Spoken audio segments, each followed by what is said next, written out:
I'm Nancy Michael, Director of Undergraduate Studies for the Neuroscience and Behavior major in the College of Science at the University of Notre Dame. It's a mouthful, I know.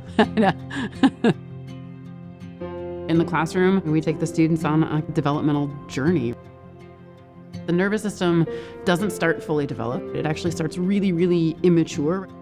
If you think about what an infant can do and what a grown-up can do, all of that skill development and behavioral development is driven by a developing and maturing nervous system. So the really crazy thing is that the developing nervous system actually has expectations of the environment, of engagement and care and exposure to multi-sensory experiences. If we want grown-ups to be a certain way, how do we have to intentionally engage with infants, toddlers, children, teenagers, and grown-ups to build the nervous system architecture that underlies the production of those skills later in life?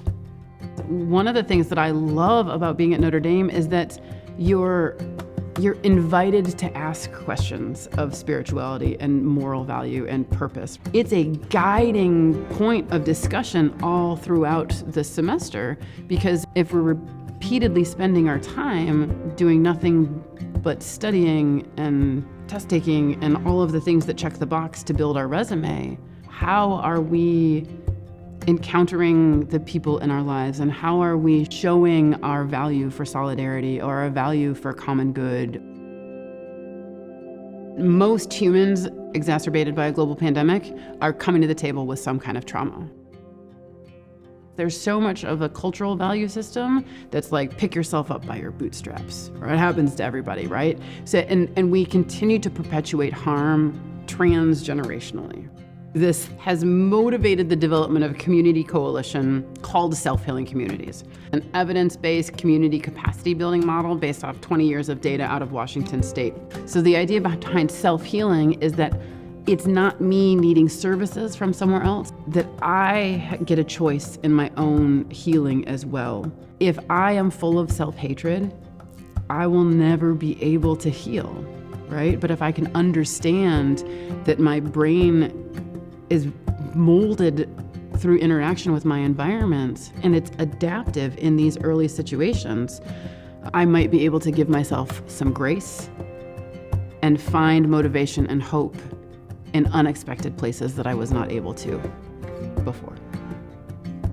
There's this tagline in trauma-informed care: it's not about what's wrong with you, it's about what's happened to you, which is really appropriate in capturing this moment of choice where we can react to like, what's wrong with that person, right? Or we can be like, wow, they seem really angry. I wonder if they're okay. Because those two different thought processes have the opportunity to lead to really different strategies of engagement, conflict, or withdrawal. How do I want my students to be different after taking this course? I want them to have moments, and many of them throughout their lifetimes, where they might run into somebody and have a reaction and then pause and be like, you know what? I had this class this one time. Maybe what's happening here isn't really what I think. Maybe I need to be the one to take a minute and ask a different question instead of just kind of reacting to and escalating. And I think so many opportunities for connection and communication are prevented and usurped before they even have a chance to grow, because we just react so quickly, or we judge. And right, there are biases in the neural architecture that make that a very reasonable thing to do.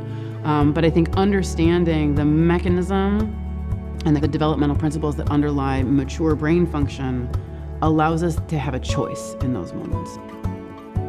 We have the opportunity to better the condition of humans in an active and engaged way. And so that's really what I hope to be able to do with my students, to help them to understand that they're more than what they know. That what they know is important, but it's how they use what they know to improve the world around us.